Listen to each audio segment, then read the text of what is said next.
আসসালামু আলাইকুম। বর্তমানে সময়ে ওয়ানডে ক্রিকেটে আমাদের যে খারাপ অবস্থা চলতেছে, আমরা বিশ্বকাপে সরাসরি কোয়ালিফাই করতে পারবো কিনা এ নিয়ে কিন্তু সংশয় সৃষ্টি হয়েছে এবং লাস্ট ৬ টা সিরিজের মধ্যে কিন্তু আমরা ৫ টা সিরিজে এখানে হেরে গেছি।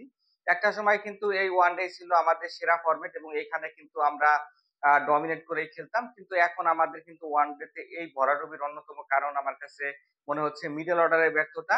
কারণ আপনারা যদি ফলো করে থাকেন এখানে মুশফিক মাহমুদুল্লাহর পরবর্তী সময়ে কিন্তু আমরা ওইরকম মিডল অর্ডার সৃষ্টি করতে পারিনি। বাংলাদেশের টপ অর্ডার ব্যাটসম্যান কিন্তু আগে থেকেই যেমন খেলতো এখনো কিন্তু তেমনই খেলতেছে। টপ অর্ডার আগে দেখতাম যে ইনিশিয়ালি পাওয়ার বলের মধ্যে এখানে ২ টা উইকেট পড়ে যেত। এখনো কিন্তু তাই হচ্ছে। কিন্তু আগে হতো কি মুশফিক মাহমুদুল্লাহ কিন্তু এখানে ম্যাচটা ধরে ফেলতো। প্রায় ১০ ম্যাচের মধ্যে ৭-৮ টা ম্যাচে কিন্তু তারা এখানে মিডল অর্ডারে ইনিংস বিল্ড আপ করতো এবং শেষের দিকে গিয়ে কিন্তু দেখতাম যে স্কোরবোর্ডে ২৫০, ৬০, ৭০ এরকম একটা স্কোর হচ্ছে।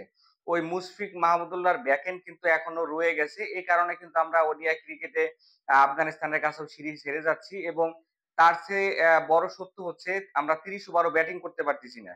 কিন্তু মুশফিক মাহমুদুল্লাহ যতদিন এখানে ছিলেন, বাংলাদেশ কিন্তু এখানে ৫০ ওভারই ব্যাটিং করতো। না পারলেও কিন্তু ৪৫ ৪৭ ওভার বাংলাদেশ ব্যাটিং করতো এবং একটা সম্মানজনক স্কোর কিন্তু হতো।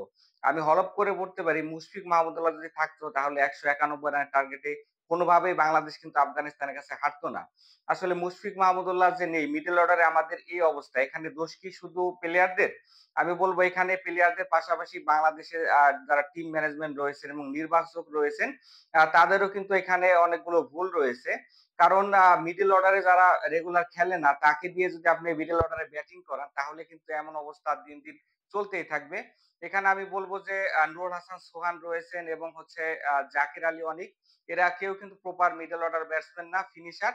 তো তাদেরকে দিয়ে যখন আপনি মিডল অর্ডারে খেলাবেন তারা কিন্তু এখানে হচ্ছে এরকমই করবে। তারা ওইখানে হচ্ছে ডিফেন্সও করতে পারবে না। আবার ঐরকম মারমুখী ভূমিকায়ও পালন করতে পারবে না। দেখেন জাকের আলী অনেক কিন্তু আপনি যদি লাস্টের ১০ ওভার তাকে দেন সে কিন্তু one of the best batsman এবং হিট করে খেলতে পছন্দ করেন। যদিও টি-টোয়েন্টি তে কিন্তু তার সময়টা খারাপ যাচ্ছিল কিন্তু ওডিআই ক্রিকেট কিন্তু ভালোই খেলতেছিল। কিন্তু তাকে যদি ২০ ওভারের পরে নামানো হয় সেক্ষেত্রে কিন্তু দেখা গেছে সে ডিফেন্সটাও ভালোভাবে করতে পারে না এবং উইকেটটা থ্রো করে আসেন। অ্যাজ ওয়েল অ্যাজ কিন্তু নুরুল হাসান সোহানের বেলায়ও বাংলাদেশ এখানে আমার কাছে মনে হয় যে মিডল অর্ডার ব্যাটসম্যানদের প্রপার মিডল অর্ডার ব্যাটসম্যানদের কিন্তু মিসিং হয়ে যাচ্ছে। শুধু এখানে তাহিদ হৃদয় রয়েছে। মেহেদী হাসান মিরাজ কিন্তু মাহমুদুল্লাহ এবং হচ্ছে মুশফিক যখন খেলতো তখন কিন্তু ৮-৯ নম্বরে ব্যাটিং করতো। মাঝে মধ্যে আমরা ওপেন করতেও দেখেছি। তবে আ মে মে মেহেদী হাসান মিরাজ কিন্তু মিডল অর্ডার ব্যাটসম্যান হয়ে উঠবেন। তবে তাকে কিন্তু সময় দিতে হবে। এখানে আমার কাছে মনে হয় যে আমরা আরো ২-৩ জনের কথা ভুলেই গেছি। এখানে মোসাদ্দেক হোসেন, সৈকত আছেন, আফিফ হোসেন ধ্রুব এবং মোহাম্মদ মিথুন। এরা কিন্তু অনেকদিন ন্যাশনাল টিমে খেলেছেন এবং এরা কিন্তু প্রপার মিডল অর্ডার ব্যাটসম্যান। ঘরোয়া লিগ বলেন সবখানেই কিন্তু এরা পারফর্ম করে। তো এদের মধ্যে থেকে ২ জন একজনকে যদি বাংলাদেশ টিমের সাথে রেখে এখানে মাহমুদুল্লাহ মুশফিকের ব্যাকএন্ডটা পূরণ করা যেত তাহলে আমার কাছে মনে হয় যে ভালো কিছু হলেও হতে পারত। আমি জানি এরাও কিন্তু অনেক সুযোগ পেয়েছেন কিন্তু কাজে লাগাতে পারেননি।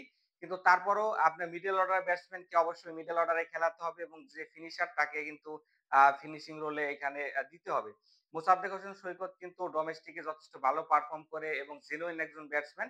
তো মিডল অর্ডারে এখানে তাকে দিয়ে ট্রাই করানো যেতে পারে। যে বলটাও তিনি করতে পারেন। আফিফ হোসেন ধ্রুব কিন্তু আরেকজন ট্যালেন্টেড ব্যাটসম্যান এবং জেনুইন মিডল অর্ডার ব্যাটসম্যান। তাছাড়া মিথুন রয়েছেন মোহাম্মদ মিথুন। যদিও মিথুন সময়টা ওয়েস্ট করেছে ২০১৮ র দিকে মুশফিকের সাথে কিন্তু ভালো খেলতে দেখেছিলাম আমরা এশিয়া কাপে। এর পরবর্তী সময় সুযোগ পেয়েও তিনি ক্যাপিটালাইজ করতে পারেনি। তবে এই মিডল অর্ডার ব্যাটসম্যানদের কিন্তু নির্বাচকরা একদমই দূরে রেখেছেন। এখানে নুরুল হাসান সোহান, জাকির আলী অনিককে দিয়ে কিন্তু মিডল অর্ডারের গ্যাপটা পূরণ করার চেষ্টা করতেছেন। এটা আসলে কোনোভাবেই হবে না। মিডল অর্ডারের জায়গা কিন্তু মিডল অর্ডার ব্যাটসম্যান দিয়ে পূরণ করতে হবে এবং ফিনিশিং এর জায়গা ফিনিশিং দিয়ে পূরণ করতে হবে। তো বাংলাদেশের এই দুঃসময়ে আমার কাছে মনে হয় যে ঐরকম মিডল অর্ডার ব্যাটসম্যান আমাদের বানাতে হবে। এখানে সৈকত, মিথুনের কথা যে বললাম, এখানে আফিফ হোসেন। এই সিরিজটা পরে যদি আমরা ওইভাবে কাজ না করি তাহলে কিন্তু বাংলাদেশ ওয়ানডে ক্রিকেটে ধুঁকতেই থাকবে। সকলে ভালো থাকবেন। দেখা হচ্ছে নেক্সট ভিডিওতে। আল্লাহ হাফেজ।